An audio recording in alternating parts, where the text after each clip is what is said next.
இந்த பொங்கலுக்கு மொத்தம் 3 படம் வந்து ரிலீஸ் பண்ணாங்க சரிங்களா. அதுல வந்து பராசக்தி, அதுக்கப்புறம் கார்த்திக் படம் வா வாத்தியாரே, அதுக்கப்புறம் தலைவர் தம்பி தலைமையில் அப்படின்னு சொல்லிட்டு ஜீவா படம் ஒன்று, மொத்தம் 3 படம் வந்து ரிலீஸ் பண்ணியிருக்காங்க. இந்த 3ல எது ஹிட்டு, எது ஃபிளாப்பு, எது ஆவரேஜ்னா எல்லாருமே என்ன சொல்றாங்கன்னா ஜீவா படம் நல்லா இருக்கு, ரேட்டிங் எல்லாம் நல்லா இருக்கு, தியேட்டர்லயும் கூட்டம் வந்து நல்லா வருது. அந்த படம் வந்து பெரிய படம்லாம் கிடையாது, 2.5 மணி நேரம் கூட இருக்காது, 2 மணி நேரம் தான் நினைக்கிறேன். ஆனா அந்த படத்தை நான் பார்க்கல. பராசக்தி படம் நான் பார்த்தேன், ஓரளவுக்கு வந்து ஓகே தான். அது ஃபிளாப்புன்னு சொல்ல முடியாது, ஹிட்டுன்னு சொல்ல முடியாது, ஓரளவுக்கு வந்து ஓகே ஆவரேஜ் தான் சரிங்களா. அதே மாதிரி கார்த்திக் படம் நேற்று போய் நான் பார்த்துட்டு வந்தேன், அது கூட ஓரளவுக்கு வந்து கொஞ்சம் சொதப்பி தான் வச்சிருக்காங்க, இருந்தாலும் கொஞ்சம் என்டர்டைன்மெண்ட்டா இருக்கு. ஆனால் படம் வந்து ஆவரேஜ் தான், ஹிட்டுன்னு சொல்ல முடியாது.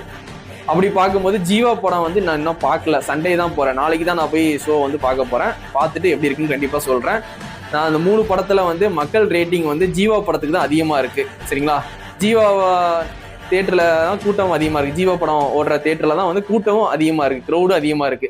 அதனால மக்களும் என்ன சொல்றாங்கன்னா ஜீவா படம் நல்லா இருக்கு, ஒரு நல்ல ஒரு கம்பேக் அப்படின்னு சொல்லி சொல்றாங்க.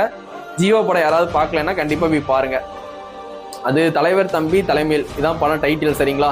இந்த படம் யாராவது பார்க்கலன்னா கண்டிப்பா பொங்கல் லீவ்ல கண்டிப்பா போய் பாருங்க. நான் நாளைக்கு போய் பார்க்க போறேன், பார்த்துட்டு படம் எப்படி இருக்குன்னு சொல்றேன்.